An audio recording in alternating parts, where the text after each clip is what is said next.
हैं, कुछ वो ऑब्जेक्टिव्स होते हैं कि जो इंसान के रवैये को, जो इंसान के बिहेवियर को इम्प्रूव करते हैं।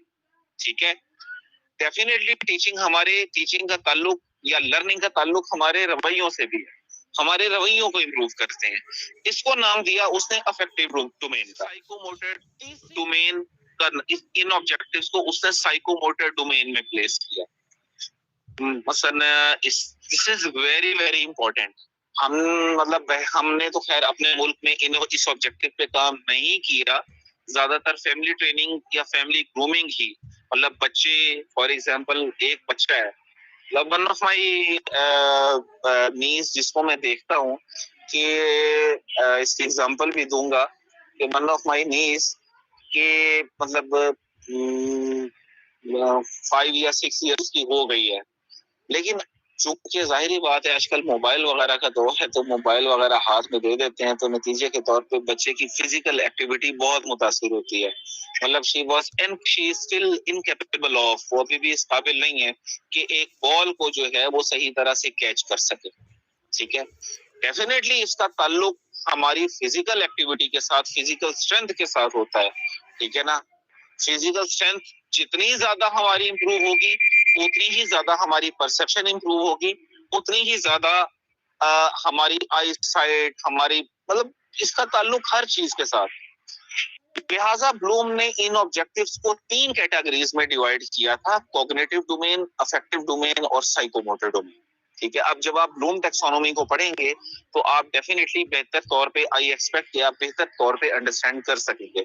ठीक है, अच्छा वो थोड़ा सा मैं इनफॉर्मली कहूँ, चूंकि I am sitting on roof, definitely the house is situated on roof, तो यहाँ पे सिग्नल्स की जरा ज्यादा एक्सेस है, लेकिन अगर आपको चूंकि, तो आई थिंक सो उसके लिए अगर मैं नीचे जाऊंगा साइलेंस तो हो जाएगी, लेकिन signal strength definitely it will disturb, but I expect कि आपको मेरी आवाज आ रही होगी।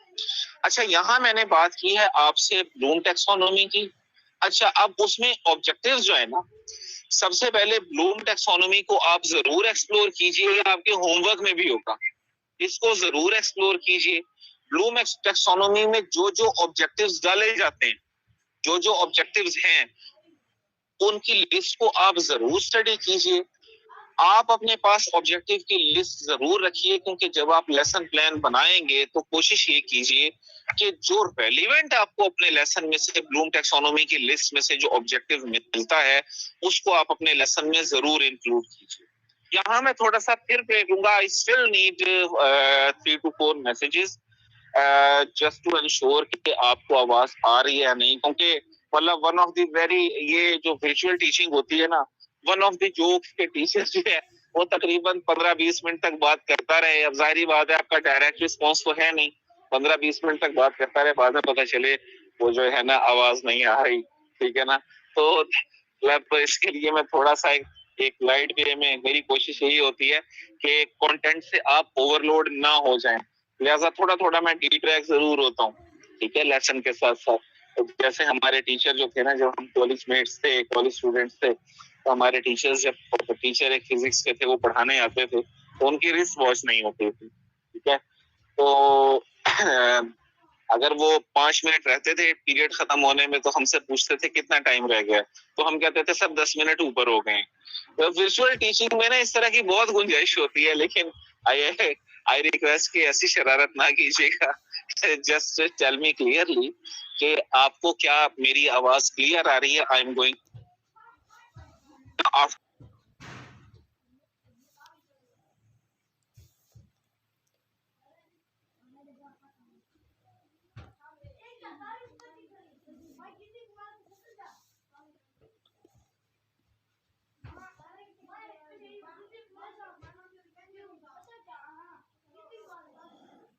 Thanks for your response, good, lucky के वॉइस क्लियर है। अच्छा, यहाँ पे अब एजुकेशनल ऑब्जेक्टिव की मैंने एक थोड़ा सा आपको ओवरव्यू दी है। ठीक है, अच्छा इसमें से कुछ मैं आपको एग्जांपल दे देता हूँ। ठीक है, मसलन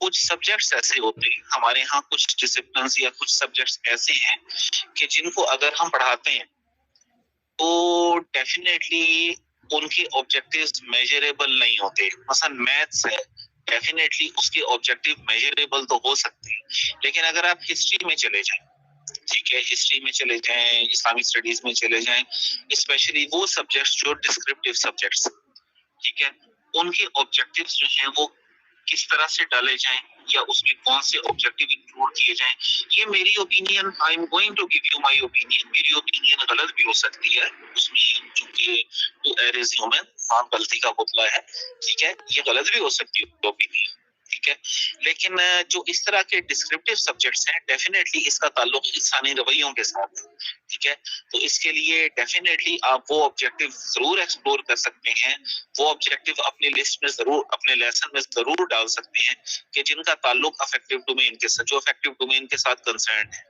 डेफिनेटली आपके पास एक रीजन होगी देने के लिए। एक और बात बहुत जरूरी है कि ऑब्जेक्टिव्स, अमूमन मैंने बीएड में ये प्रैक्टिस जरूर देखी है, मतलब लास्ट ईयर जो कि मैंने वर्कशॉप कंडक्ट करवाई थी, उसमें ये सबसे ज्यादा एरर निकल रहा था कि स्टूडेंट्स ने ऑब्जेक्टिव जैसे तैसे करके डाल दिए थे। अच्छा, एक मैं बात ये जरूर बताऊं कि देखें, एक लेसन जो है ना, एक लेसन की प्लानिंग, डेफिनेटली वो प्लानिंग जो है वो 5 या 6 मिनट में नहीं हो जाती, ठीक है।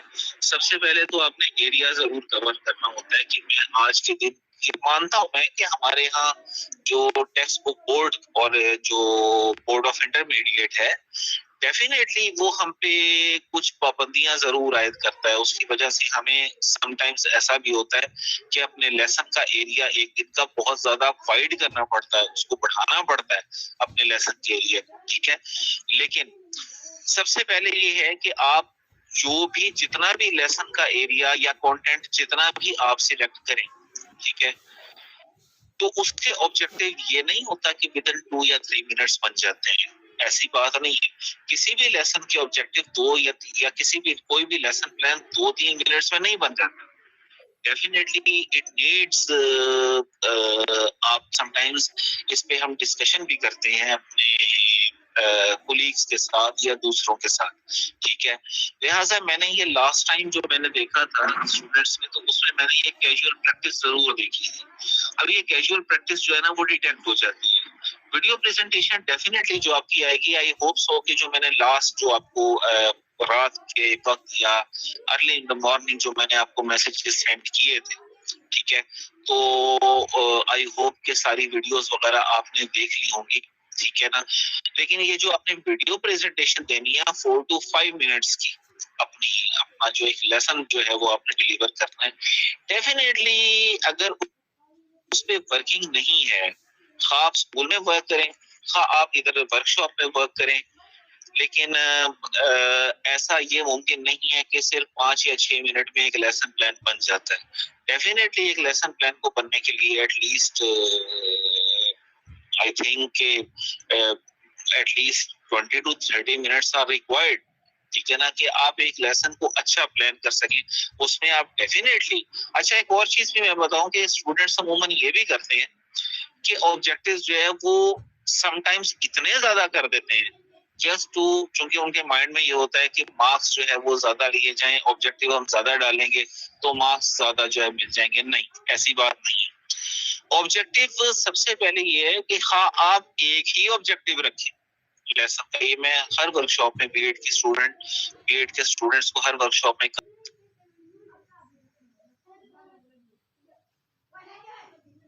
के मैंने ये 3 ऑब्जेक्टिव इंक्लूड किए हैं। डेफिनेटली अगर मैं कोई 4th ऑब्जेक्टिव इंक्लूड था या कोई प्लान इंक्लूड करती तो मेरे लेसन जो है वो कवर नहीं हो सकता। डेफिनेटली आपने लेसन की कवरेज को ऑब्जेक्टिव्स के साथ लीड करना होता है।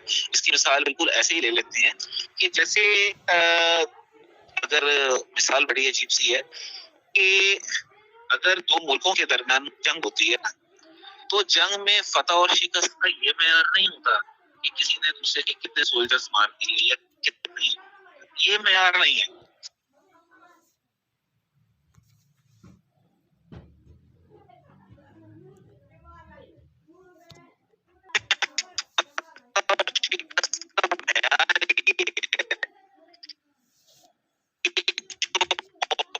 उसको कनेक्ट करने की, तो मुझे थोड़ा सा चैट बॉक्स में आपसे ये रिस्पॉन्स चाहिए होगा what I was talking about, उससे ये क्लियर हो जाएगा कि मतलब लास्ट मेरी क्या सेंटेंसेस थे जहां आवाज ब्रेक होनी शुरू हुई। काइंडली कन्वे मी इन चैट बॉक्स ताकि मैं फिर वहीं से रिस्टोर कर सकूं।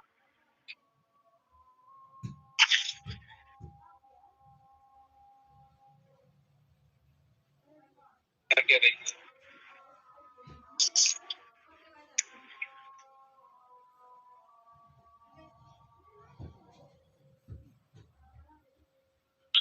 सर आपने एग्जाम्पल दीजिए। Example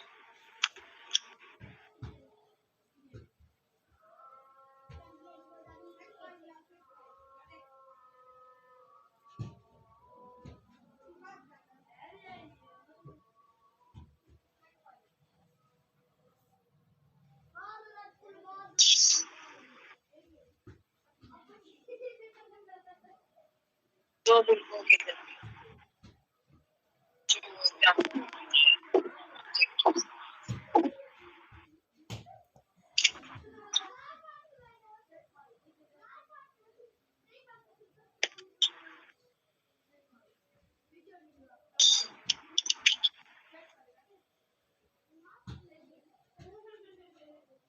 ji, thanks for reminding. दारोमदार इस बात पे नहीं होता कि किसी मुल्क ने दूसरे के कितने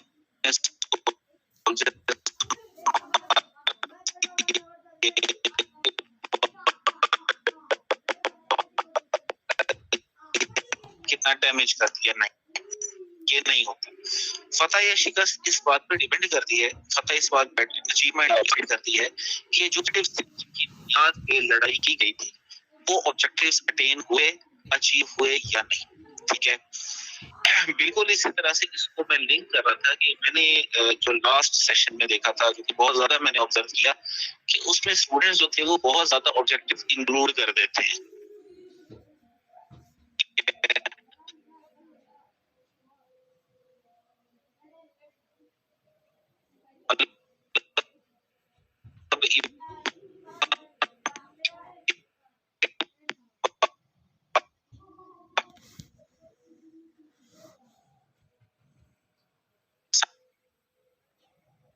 जो है वो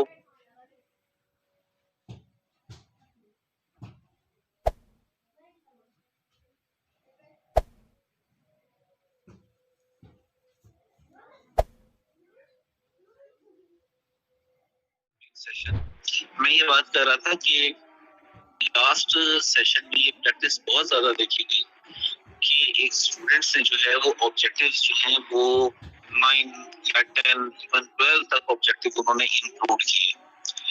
मतलब इसकी जरूरत नहीं है। या तो ये है कि वो ऑब्जेक्टिव्स का स्कोप बहुत छोटा छोटा हो या तो बहुत माइक्रो लेवल के ऑब्जेक्टिव्स हो। ठीक है, लेकिन तो फिर तो चलो समझ में आता है, लेकिन अगर माइक्रो लेवल के ऑब्जेक्टिव्स नहीं है और बहुत हाई लेवल के ऑब्जेक्टिव्स हैं, ठीक है ना, तो फिर जो है वो मुश्किल है। अच्छा, थोड़ा सा मैं एक और बता दूं, एक वर्ड्स की एग्जांपल जरूर देता हूँ। मसलन हम ऑब्जेक्टिव में लिखते हैं कि after the lessons the student will be able to no.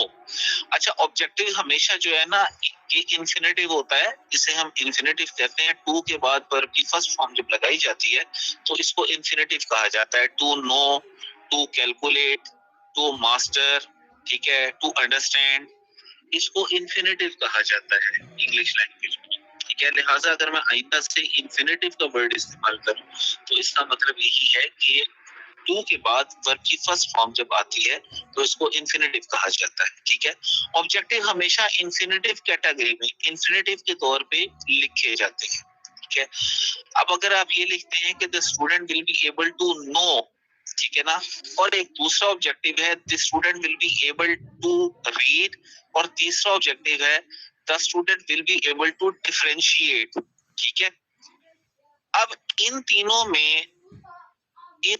में कौन सा ऑब्जेक्टिव ज्यादा, बल्कि कल अभी इन तीनों में कौन सा ऑब्जेक्टिव जो है वो मेजरेबल है? टू नो मेजरेबल है या टू डिफरेंशिएट मेजरेबल है?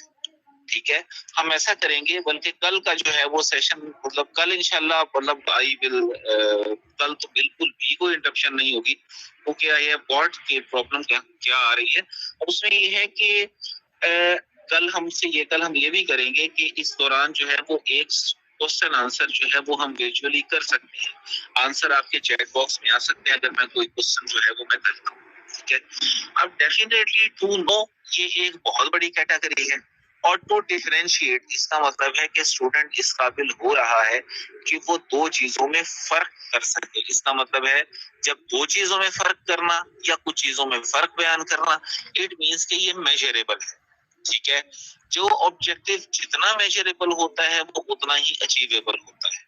ठीक है, अमूमन मैथ्स में तो इस तरह की चीजें आ जाती है, लेकिन आप मेजरेबल जो ऑब्जेक्टिव्स हैं वो हिस्ट्री में भी, फॉर एग्जांपल हिस्ट्री वगैरह में भी आ सकते हैं। फॉर एग्जांपल अगर इस्लामियात का लेसन है तो लिखा जा सकता है कि स्टूडेंट इस काबिल हो सकता, after the lesson the student will be able to differentiate between the good aspect, between the right and wrong aspect. तो ये एक मेजरेबल ऑब्जेक्टिव बन जाता है। ठीक है, लिहाजा कहने का मतलब ये है कि स्मार्ट क्राइटेरिया जो भी डिसिप्लिन हो, जो भी सब्जेक्ट हो, हर सब्जेक्ट में एप्लीकेबल होता है। ये हमारा मेंटल वर्क पे डिपेंड करता है कि हम कौन से ऑब्जेक्टिव्स बनाते हैं।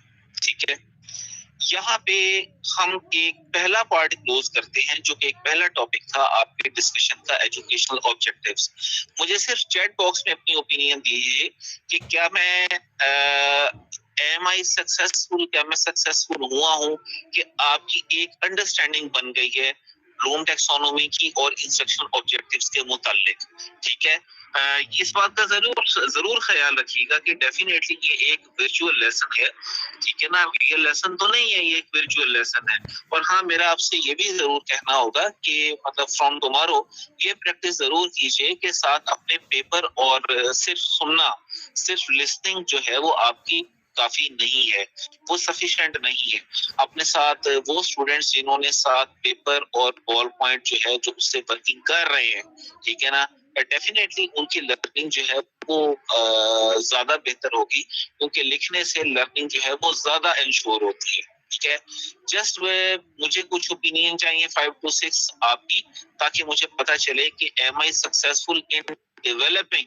आपकी को थोड़ी सी अंडरस्टैंडिंग अगर डेवलप हो गई है, ठीक है ना, क्या इसमें सक्सेसफुल एफर्ट हुई है मेरी तरफ से, काइंडली चैट बॉक्स में जरूर दीजिए comment. I am going to chat box.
ना, कल हॉलीडे होने से डेफिनेटली ये एक अच्छी अपॉर्चुनिटी है।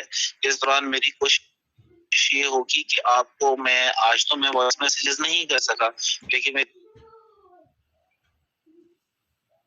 जो एक तातुल इस सेशन के दौरान आया है,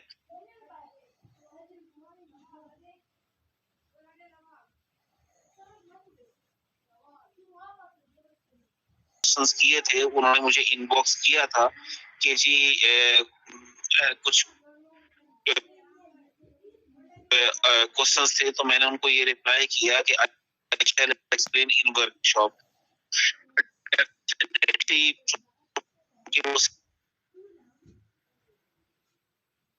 सेशन ब्रेक हो रहा है वर्कशॉप में, तो खैर मैं इसको वो जो टॉपिक है मैं सिर्फ आपसे 8 o'clock तक जानी है, वो टॉपिक दैट इज सफिशिएंट, तो उन क्वेश्चंस को मैं एड्रेस करने की कोशिश करूंगा।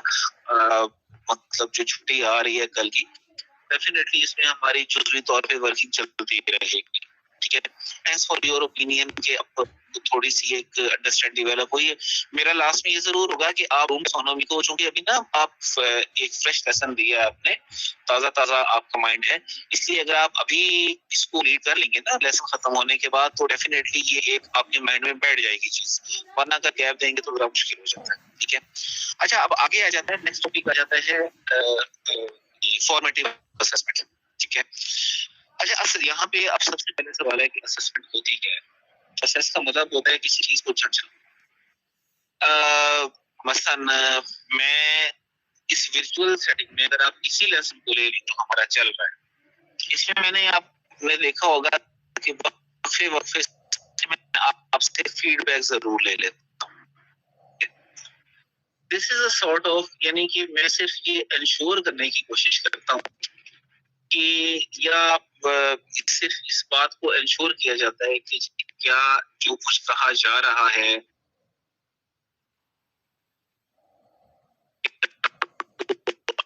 अंडरस्टैंड हो रहा है या सुनाई दे रहा है, यानी कि हम जो काम कर रहे हैं क्या वो काम हो भी रहा है या नहीं, इसको जांचना कहते हैं। यानी कि मश्क से आप जांचते हैं किसी चीज को। अगर आप क्लासरूम सिचुएशन पे आते हैं, ठीक है, क्लासरूम में डेफिनेटली एक लेसन है, अगर एक लेसन डिलीवर किया जा रहा है, ठीक है ना, तो डेफिनेटली टीचर को जरूर इस बात में दिलचस्पी होगी कि क्या स्टूडेंट्स लर्न कर भी रहे हैं या नहीं, इस बात से जरूर दिलचस्पी होगी, ठीक है। तो डेफिनेटली वो कुछ क्वेश्चन आंसर्स के जरिए या स्टूडेंट्स के एक्सप्रेशंस को के जरिए वो, या कई और वेज हैं, वो इस बात को जांचने की कोशिश जरूर करेगा कि क्या लर्निंग हो भी रही है या नहीं, ठीक है। तो इसको असेसमेंट का नाम दिया जाता है।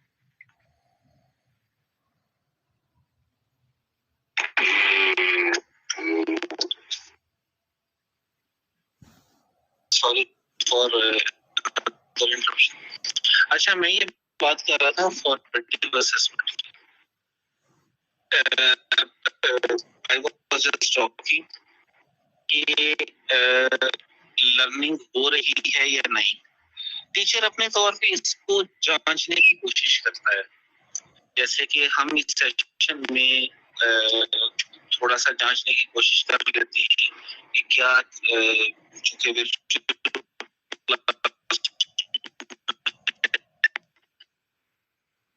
से देख लिया जाए कि क्या आवाज आ रही है या नहीं। इट मींस कि हम जो आपसे कम्युनिकेट किया जा, क्या आप तक वो पहुंच भी रहा है या नहीं। बिल्कुल इसी तरह से रियल क्लासरूम में टीचर इस बात से कंसर्न जरूर होता है कि जो कुछ टीच कर रहा है, जो भी वो कंटेंट डिलीवर कर रहा है, क्या स्टूडेंट उसको अंडरस्टैंड कर भी रहा है या नहीं, ठीक है ना। अब इसको वो डिफरेंट वेज से जांचने की कोशिश करता है इस ख्याल को। डेफिनेटली इंसान जरूर कंसर्न होता है इस बात से कि जो कुछ मैं कह रहा हूँ या जो कुछ मैं बात कर रहा हूँ कि क्या वो डिलीवर हो भी रहा है या नहीं। तो इस असेसमेंट को, वो असेसमेंट जो सेशन के एक तालीमी सेशन के दौरान मुसलसल चल रही होती है, खा टेस्ट की सूरत में, खा क्वेश्चन आंसर की सूरत में, खा ब्रेनस्टॉर्म की सूरत में, किसी भी सूरत में, ठीक है। अगर या छोटे छोटे क्लास टेस्ट या जो मंथली टेस्ट है वगैरह वगैरह, ताकि ये पता चले कि स्टूडेंट ने कितना लर्न किया, इस असेसमेंट को फॉर्मेटिव असेसमेंट कहा जाता है, ठीक है ना। और इसके साथ जहाँ पे कहते हैं ना कि जहाँ दिन है वहां पे रात का जिक्र भी आता है, तो ये डायरेक्टली रिलेटेड है सबमिटिव असेसमेंट के साथ। हो के इसका जिक्र आपके कोर्स आउटलाइन में किया तो नहीं है, लेकिन डेफिनेटली सबमिटिव असेसमेंट का कॉन्सेप्ट देना, जब हम फॉर्मेटिव असेसमेंट की बात करते हैं तो सबमिटिव असेसमेंट की बात करना भी बहुत जरूरी हो जाता है। सबमिटिव असेसमेंट वो होती है जो कि सम से बना है, SUNNATIVE, समेटिव, ये सम से बना है। समेटिव असेसमेंट सेशन के एंड पे की जाती है, ठीक है। डेफिनेटली इसका ताल्लुक स्टूडेंट की अपग्रेडेशन या उसके प्रमोशन के साथ जरूर होता है, ठीक है। और फॉर्मेटिव असेसमेंट वो होती है जो थ्रू आउट ईयर चल रही होती है, डिफरेंट टेक्निक्स की शक्ल में, खा टेस्ट की शक्ल में, सिंपल क्वेश्चन आंसर्स की शक्ल में, खा ब्रेनस्टॉर्म की शक्ल में, खा छोटे छोटे जो होते हैं मतलब जो हम स्टूडेंट से जो हम छोटे छोटे फॉलो टीचर को पता चल जाता है होमवर्क देके कि स्टूडेंट ने लर्न किया है या उसकी लर्निंग एंश्योर हो। डेफिनेटली होमवर्क एक बुक होता है, तो ये असेसमेंट जो सारा साल चल रही होती है उसको फॉर्मेटिव असेसमेंट कहा जाता है, ठीक है। यहाँ पे मैं आपसे चैट बॉक्स में ओपिनियन लूंगा। अभी इस पे आगे डिबेट आ जाती है, मतलब आगे बहुत सारे डिबेट्स इस पे चल रही होती हैं कि जी फॉर्मेटिव असेसमेंट को किस तरह से बेहतर किया जाए। नेट पे तो आपको बहुत सारे पेजेस मिलेंगे कि जी 7 ways to improve formative assessment वगैरह वगैरह, ठीक है। लेकिन अभी हम कंसर्न हैं सिर्फ फॉर्मेटिव असेसमेंट के कॉन्सेप्ट के साथ। तो मुझे डेफिनेटली चैट बॉक्स में आपका एक ओपिनियन जरूर चाहिए कि जो फॉर्मेटिव असेसमेंट पे हमने बात की, असेसमेंट क्या है, जांच करना, ठीक है। टीचिंग में असेसमेंट किस चीज को कहा जाता है और फॉर्मेटिव असेसमेंट, क्या आपको इसका आइडिया हुआ है फॉर्मेटिव असेसमेंट का? Just give me your opinion in chat box. I am going to chat box, ठीक है ना। After 20 seconds I will come back, ठीक है। Thank you.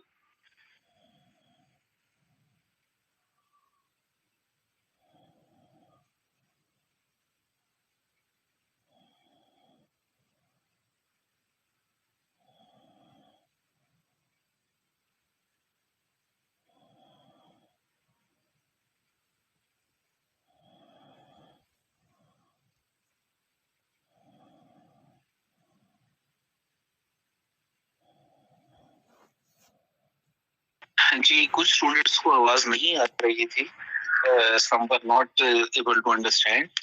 मैं थोड़ा सा ये रिपीट कर देता हूँ कि फॉर्मेटिव असेसमेंट वो असेसमेंट होती है जो सारा साल चलती है, ठीक है। इसका मकसद सिर्फ ये होता है कि टीचर ये जांचने की कोशिश करता है कि स्टूडेंट जो है वो लर्न कर रहा है या नहीं कर रहा, या ये कि लर्निंग किस हद तक हो रही है। फॉर्मेटिव असेसमेंट इंटरव्यू की शक्ल में, क्वेश्चन आंसर की शक्ल में, टेस्ट छोटे छोटे टेस्ट की शक्ल में, मंथली टेस्ट की शक्ल में, या इवन के होमवर्क की शक्ल में ये चल रही होती है, ताकि स्टूडेंट जो है वो टीचर वक्तन फवक्तन ये जांचने की कोशिश करता है। अच्छा, अब ये कि लर्निंग हुई है या नहीं। अब स्टूडेंट ने ना चैट बॉक्स में एक क्वेश्चन किया है कि इसको इम्प्रूव कैसे किया जाए, ठीक है। देखिए वैसे तो नेट पे अगर देखें, बुक्स में देखें, तो हर एक ने अपने अपने वेज बताए हुए हैं इम्प्रूव कैसे करें। लेकिन डेफिनेटली एक टीचर जो होता है ना, मतलब जो एक वो टीचर जो क्लास से कंसर्न्ड होता है, उसको पता होता है कि मेरा कौन सा स्टूडेंट कितना वीक है, कौन सा student. Definitely it depends on teacher. मैं ये कहता हूँ ये सबसे पहले टीचर पे डिपेंड करता है कि वो अपनी क्लास को कितना अंडरस्टैंड कर रहा होता है, ठीक है ना। तो डेफिनेटली तो ये सबसे पहले इट डिपेंड्स ऑन टीचर, और उसके लिए वो कौन सी स्ट्रेटेजी अपनाता है। हाँ, बुक्स वगैरह हेल्प आउट तो जरूर करती हैं, इसमें कोई शक नहीं, ठीक है।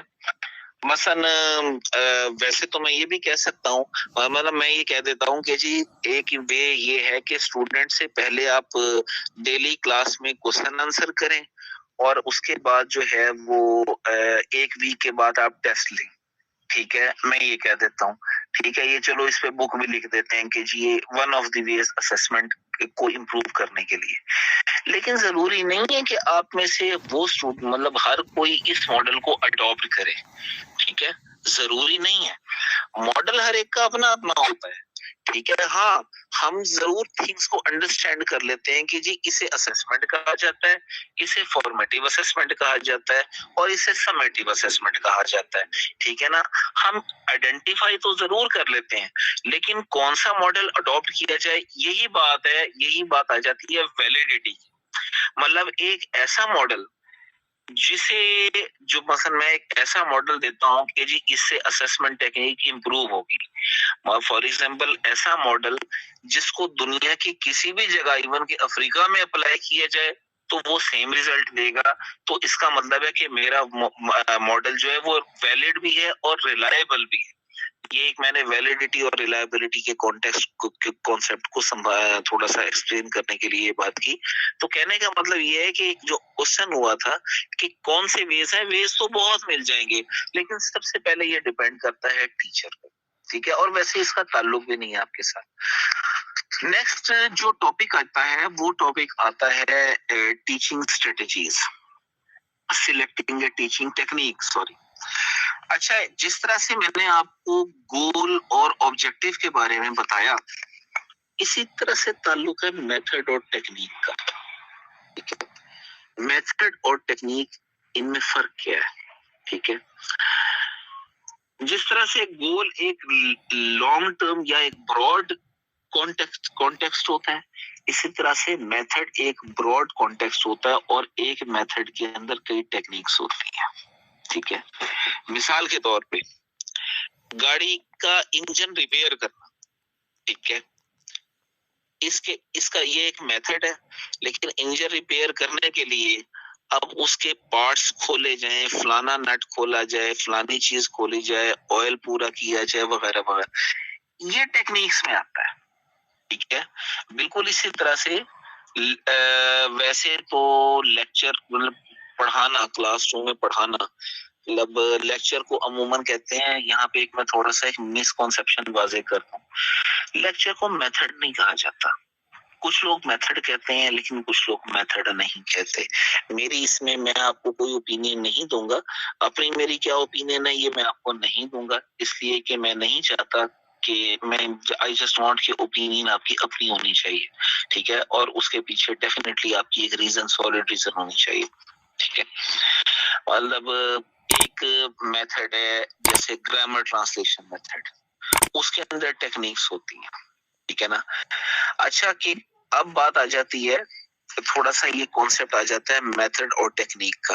अच्छा, आप चैट बॉक्स में जाके मुझे अब बताएं कि अब आपको ये मेथड और टेक्निक के फर्क का आइडिया हुआ, पहली बात। दूसरा क्वेश्चन मेरा ये है कि जो समेटिव असेसमेंट की बात थी, फॉर्मेटिव असेसमेंट की बात थी, ये क्लियर है? और बोथ कॉन्सेप्ट, मतलब क्लियर का मतलब ये है कि आप थोड़ा सा अंडरस्टैंड कर रहे हैं या आप मेरी बात समझ रहे हैं? Just give opinion in chat box please.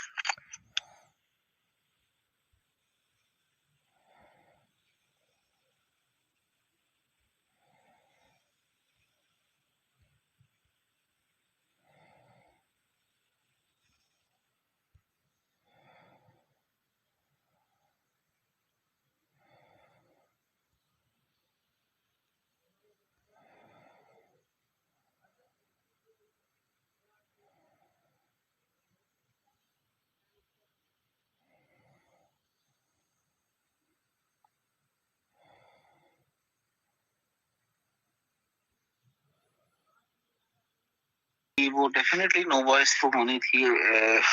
थोड़ा सा मैं भी थोड़ा सा ब्रेक मैंने अपने तौर पे भी ली थी, क्योंकि मुसलसल एफर्ट जो है और कॉन्टिन्यूस जो वन साइडेड स्पीकिंग होती है वो जरा थोड़ा सा लॉस करती है।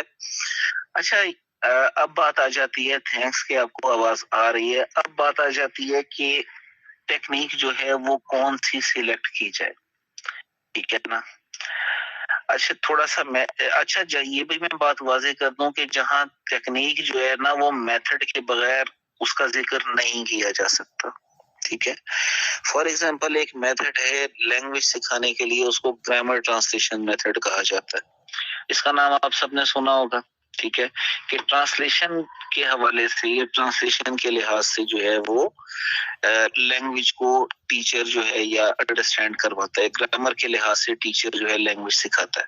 ठीक है, अच्छा, अब सबसे पहले ये है कि टेक्निक में ये आ जाता है कि सबसे पहले आपको ये देखना है कि जो जिस मेथड का आप इस्तेमाल कर रहे हैं, मतलब अमूमन मैंने ये देखा है कि अब तो लास्ट जो 20 इयर्स हैं उसमें चूंकि प्राइवेट स्कूल्स पाकिस्तान में बहुत ज्यादा फ्लरिश हुए, बहुत ज्यादा जो है वो डेवलप हुए, तो डेफिनेटली वो कर रहे हैं। इससे ना बिल्कुल एक उल्टा साइकिल चल पड़ा है। मतलब अब हम जो है ना वो बच्चों को स्कूल भेजते हैं उर्दू सिखाने के लिए, जबकि वो इंग्लिश सीखे सिखाए होते हैं। ठीक है, तो अब तकरीबन सिचुएशन उल्टी है। ठीक है, अब अगर कोई ऐसा स्टूडेंट जो आया ही इंग्लिश मीडियम से है और अगर हम उसे ग्रामर ट्रांसलेशन मेथड के जरिए इंग्लिश सिखाते हैं तो डेफिनेटली उसके लिए एम्बेरेसिंग होगा। उसके लिए एक और मेथड इस्तेमाल किया जाता है जिसे डायरेक्ट मेथड कहते हैं। मैं एक एग्जांपल दे रहा हूँ आपको सिर्फ। ठीक है, चले ये तो मैंने लैंग्वेज की बात की, हिस्ट्री की बात करते हैं। ठीक है, या हिस्ट्री में अगर जो है मतलब अगर स्टूडेंट का काम है सिर्फ हिस्ट्री को अंडरस्टैंड करना या किसी टॉपिक को अंडरस्टैंड करना, लेकिन अगर आप उससे किसी ऐसी लैंग्वेज में बात करना शुरू कर देते हैं जो उसके लिए कंफर्टेबल ना हो, तो ये कोई अच्छी टेक्निक नहीं है। ठीक है, जिस तरह से मेथड स्पेसिफिक है ना, उनके नाम दिए गए हैं, ग्रामर ट्रांसलेशन, डायरेक्ट मेथड, को टीचिंग वगैरह वगैरह। टेक्निक्स का कोई नाम नहीं है।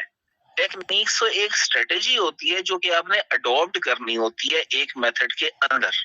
ठीक है, फॉर एग्जाम्पल आपको ये देखना है कि स्टूडेंट कंफर्टेबल किसके साथ है, आपका कौन सा वे ऑफ टीचिंग है जिसके साथ स्टूडेंट कंफर्टेबल है। This is one of your technique, ये आपकी टेक्निक्स में से एक चीज। दूसरी चीज, for example just a minute, let me have some water, जरा पानी पी लूं, जस्ट अ मिनट।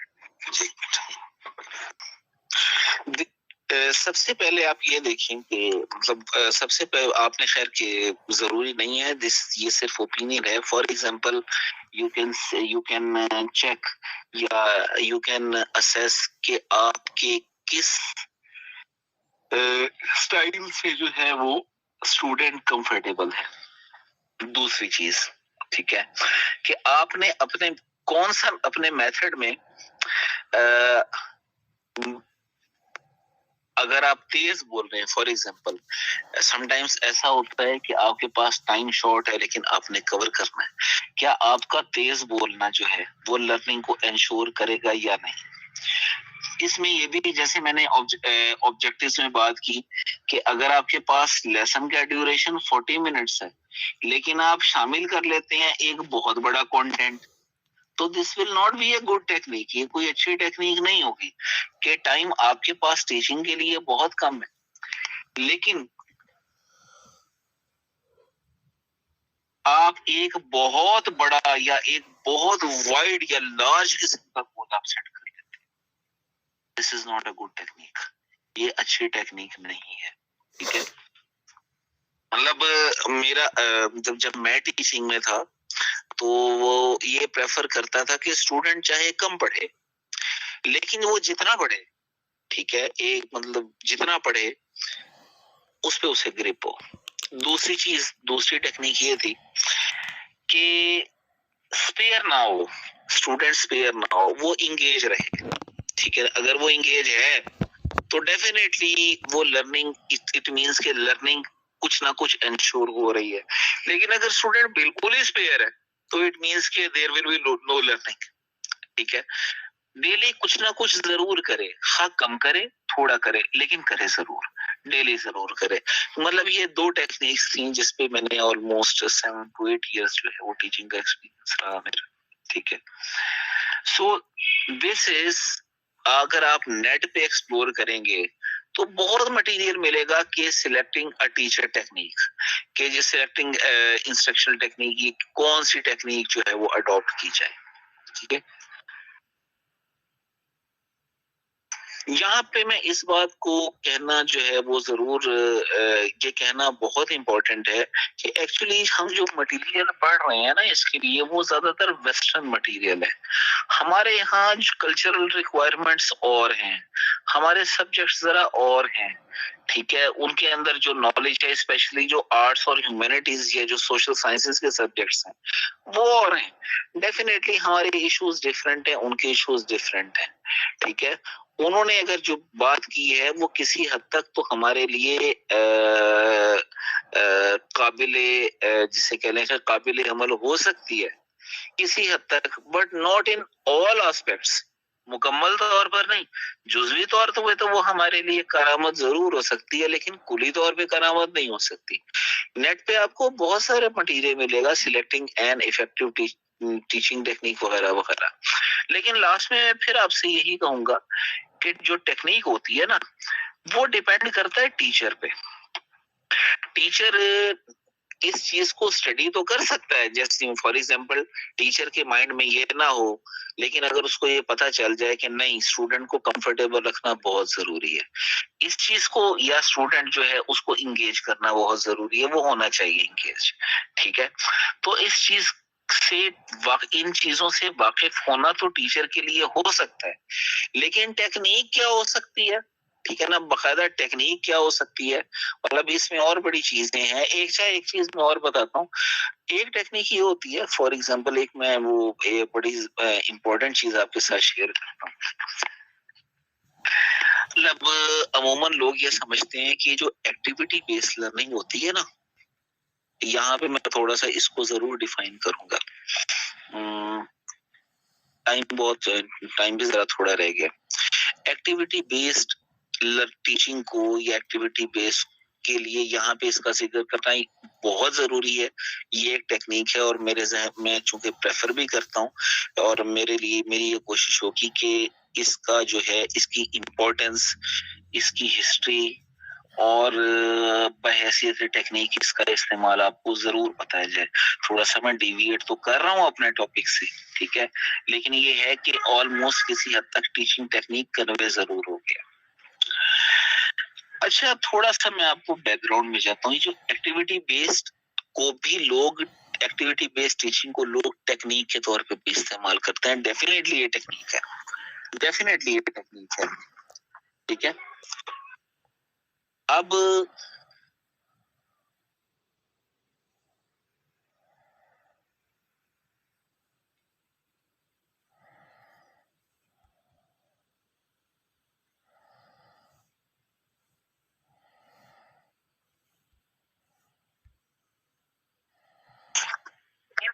अच्छा, यहाँ पे मैं एक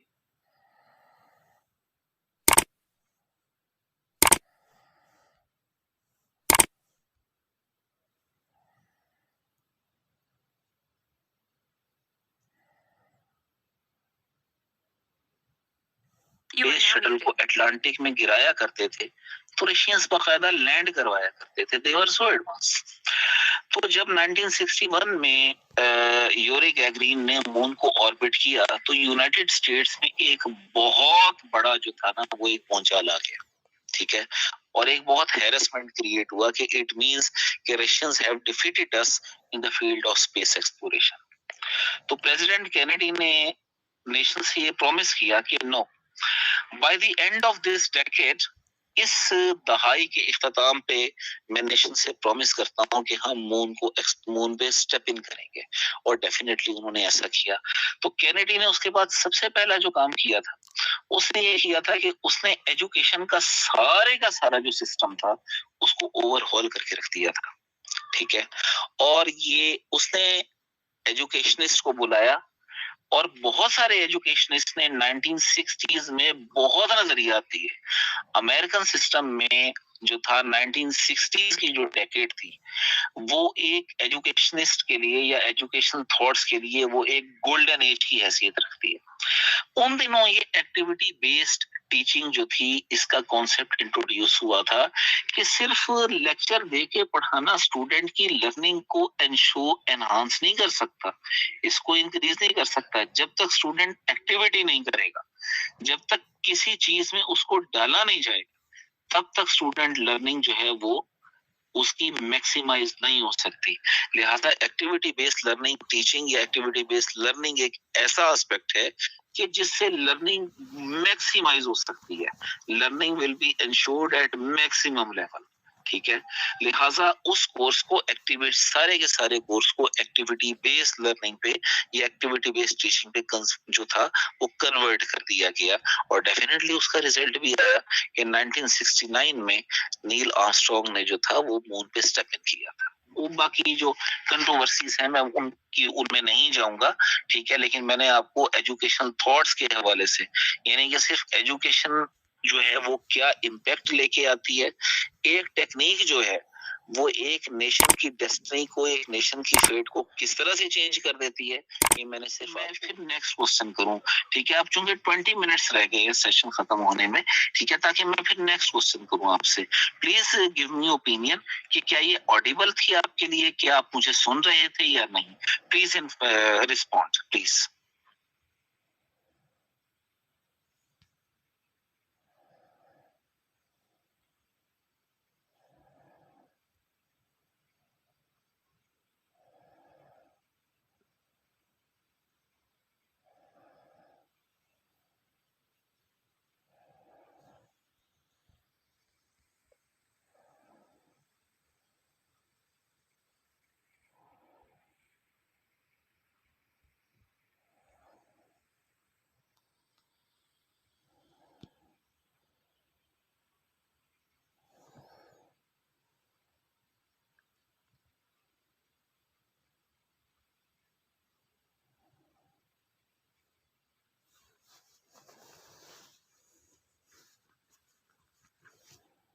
हसन सज्जाद साहब और फिदा हुसैन साहब का मैसेज था कि मतलब इनमें से एक का कहना था कि 50%, दूसरे का ये था कि नो सर, मतलब मैं समझ नहीं पाया कि क्या, प्लीज अच्छी बात है कि आप जैसा भी रिस्पॉन्ड करें बिल्कुल ट्रूथफुली रिस्पॉन्ड कीजिए कि क्या ऑडिबल नहीं है वॉइस या कंटेंट की समझ नहीं आई, जरा सिर्फ इस चीज को कि अगर आपने रिस्पॉन्ड किया है नो सर या 50%, क्या इसका ताल्लुक आवाज के साथ है या कंटेंट की अंडरस्टैंडिंग के साथ है?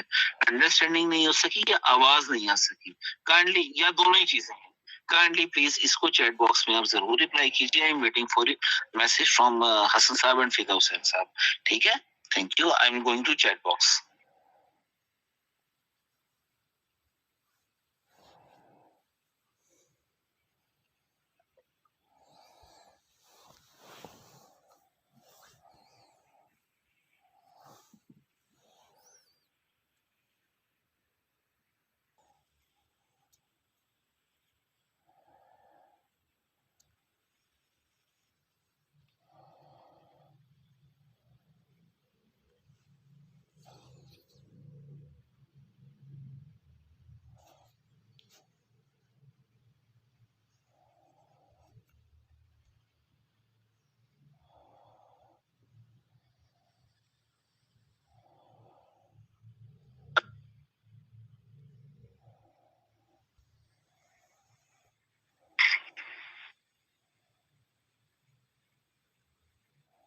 जी, ये जो सिग्नल स्ट्रेंथ है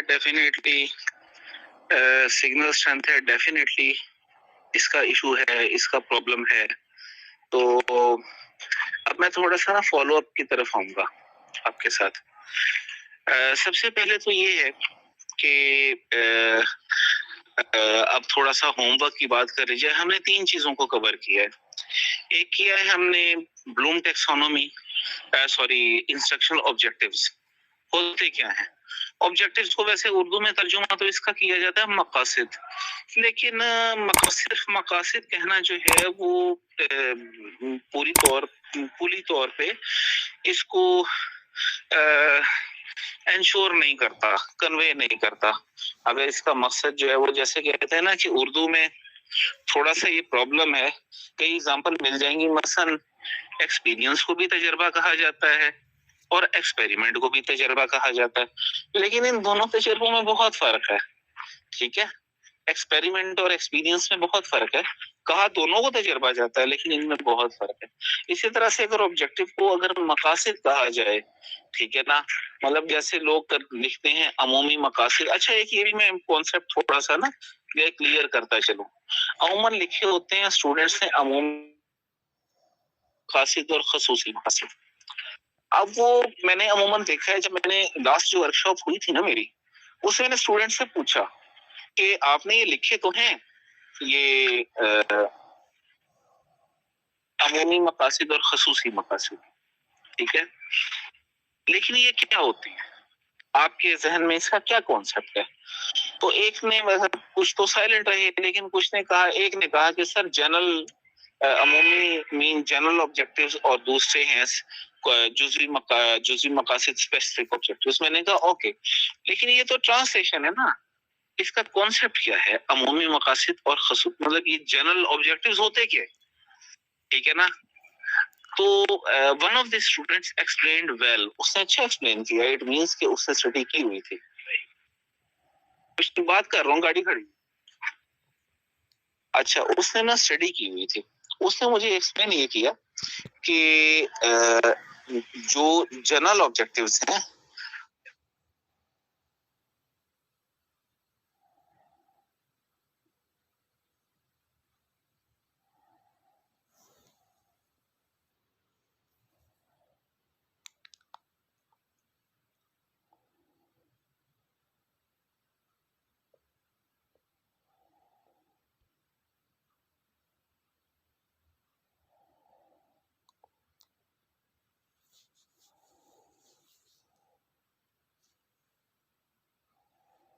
अच्छा अब मैं आता हूँ थोड़ा सा। आई थिंक सो कि आपने सारी की सारी जो वीडियोस या जो रात को मैसेज थे वो आपने एक्सप्लोर किए। एक तो सबसे पहले मैं रिपीट करता चलूं, हमने फॉर्मेटिव असेसमेंट एक्सप्लोर किया, सिलेक्शन ऑफ टीचिंग टेक्निक, ये हमने एक्सप्लोर किया। Just give me a minute कि कोई और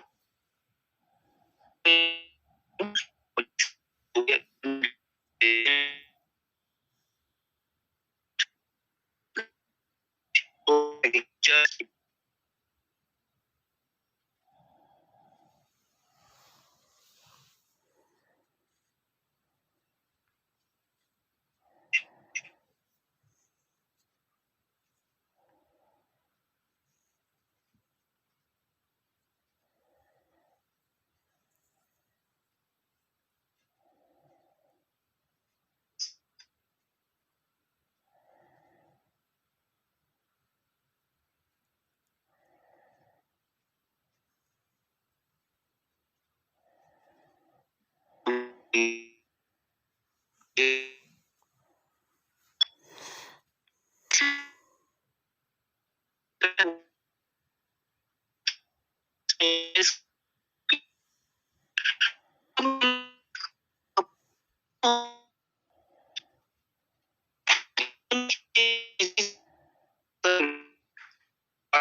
ऑडियो विजुअल एड। अच्छा,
नमाज कर लेता हूँ।